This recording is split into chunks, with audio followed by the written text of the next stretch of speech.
আমাদের এই জুলাই বিপ্লব অনেক স্মৃতি বিজড়িত, অনেক রক্ত ঝরেছে, অনেক বাবা মা তাদের সন্তানকে হারিয়েছে, অনেক ভাই তাদের ভাইকে খুঁজে পায়নি, বেওয়ারিশ লাশের খুঁজে তারা কবরস্থানে গিয়ে ঘুরেছে।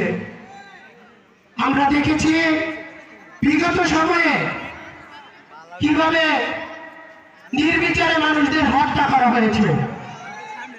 আমরা এমন বাংলাদেশ চাই না যে বাংলাদেশে শাপলা চত্বর সৃষ্টি হবে। আমরা এমন বাংলাদেশ চাই না যে বাংলাদেশে আয়নাঘর তৈরি হবে। আমরা এমন বাংলাদেশ চাই না যেখানে চৌখো সেনা অফিসারদের এদেশের সম্পদ তাদেরকে হত্যা করা হবে। আমরা এমন বাংলাদেশ চাই না যেখানে নিপীড়ন নির্যাতন জুলুম এদেশের মানুষকে ঘুরে ঘুরে খাবে। এই জন্য ছাত্র জনতা রক্ত দেয় নাই।